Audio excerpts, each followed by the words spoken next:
seated.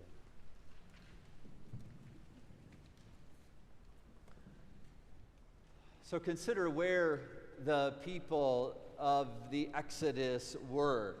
Consider what brought them to the place that where they were. They were in Egypt, and everything seemed to be okay. I mean, all of the stuff that they needed, they had, and although they had to put up with slavery, it still was something that they simply woke up to every morning and was a part of their daily routine until something interrupted their daily routine.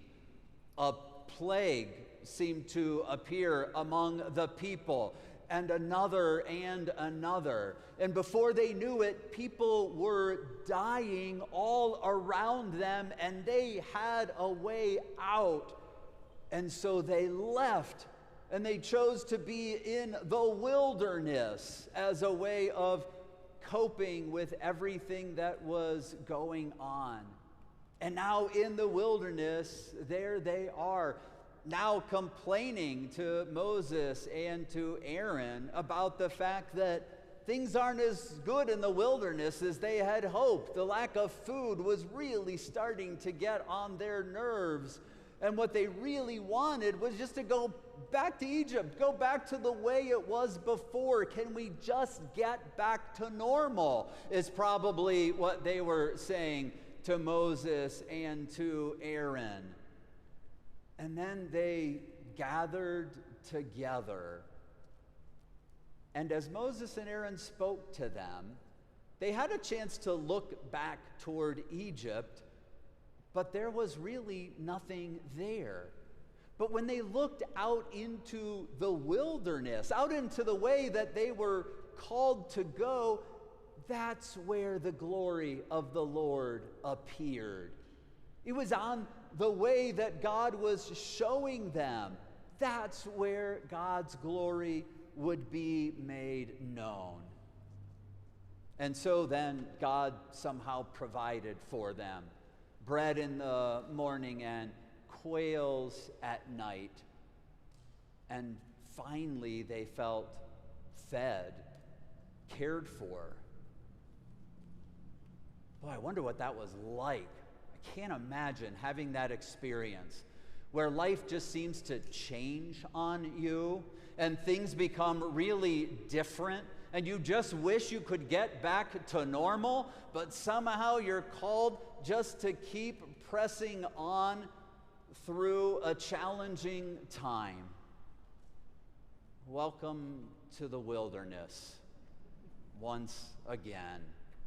Just when we thought we were free and clear, we realize that we still have to look into the wilderness to see God's glory, because there really may be never any going back. There might never be recapturing what we used to think of as normal. What we do realize along the way is maybe what Moses and Aaron realized along the way. When they called the people together, look how we get this recorded there in verse 9. Moses said to Aaron, "Say to the whole congregation of the Israelites." Even then, they knew the aspect, and it's no accident that when we are gathered together in a sanctuary, we call ourselves a congregation. When we're out doing the work of God in the world, we call ourselves a congregation, because we understand that there's something spiritual still about this quest. And so again, when Moses and Aaron are there and they need to speak to the people, they're not saying to people, "Draw close to us," as Moses and Aaron could say. Instead, they say, "Draw near to the Lord." Come and put yourself in God's presence. And so you are, and gathered on the live stream, taking time to put yourself in the presence of God. And really, that might be no different than what was happening with the people in Jesus' day. As they had been fed on the hillside, and then they wake up in the morning and they realize Jesus is not there. Although he had gone up on the mountain, the disciples had started off on a boat, and they go around the lake because they can't find anyone, and there they find Jesus. So then they ask him the silly question, how did you get here? Because they knew he probably shouldn't have been out at night in a boat trying to get across the lake. Jesus cuts right through any of that and lays out for them why they're there. You're there because you had a nice meal yesterday, and you think you can get a nice breakfast out of me again. There's so much more to what should be happening in your life right now. And so he starts unveiling to them what should be the spiritual nature of their quest, what should be the spiritual part of their gathering. And so Jesus again talks to them about bread, but now changing it into a different kind, a true bread, something that will come and work through any hunger, something that will break through any thirst if they turn themselves over to him. And of course, what they want is a sign. They want a miracle again, because they say, listen, it already happened. Moses gave us manna in the wilderness, not to them, of course, but to their ancestors. And Jesus has to come and remind them, no, that wasn't Moses.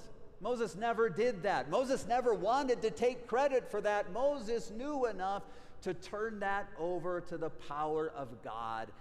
And so must we turn ourselves over to the power of God, to know that there's something that truly is physical about that, but something spiritual as well. And we know that those two things, when they come together, well, they kind of take care of the whole person, which is why here on campus, we were smart enough to not go more than 8 weeks without bringing donuts back to Sunday morning, because we understood that you wanted the physical and the spiritual and the opportunity to be together.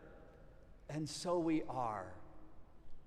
Now, one thing we would have to point out, as Jesus was talking to these people about saying, don't worry about the bread that I fed you with. Turn yourselves to the spiritual side of this conversation, is that Jesus was not talking to food insecure people at this point. If you are food insecure and somebody only talks to you about the spiritual, you cannot get yourself in that mode. So we know we need to be about the business of taking care of people's physical needs, but when that is met, then we know that our spiritual needs are so much deeper, so much a part of what God is trying to bring into our world. And maybe God is even trying to bring that into our wilderness. And so here we are, begging for normalcy.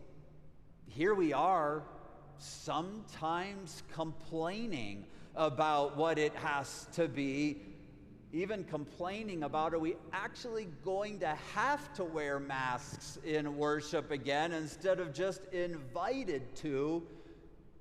Let me just let you know something. If you think you are good complainers, you haven't spent time around the church office. We have you over and over again in our complaining. Pastor Nate's probably wondering that in the midst of the interview process, he never said never was told he'd have to put up with Pastor Gary's complaining all of this time. So don't think we're not in this journey together. We are. But what we've chosen to do is to say, we will find the spiritual in this moment. We will find a way that Jesus still tries to come into our lives. We will find a place and an invitation where Jesus says, I am the bread of life. Whoever comes to me will never be hungry. Whoever believes in me will never be thirsty. I do know this. there's no normal to go back to. The glory of the Lord will only appear if I look yet again into the wilderness and I move to the future that God is calling the church somehow, yet again. And so here we are. I will probably still complain about the wilderness, but I will also look into it, because only then will I truly be able to see that the glory of the Lord is still to be revealed. Amen.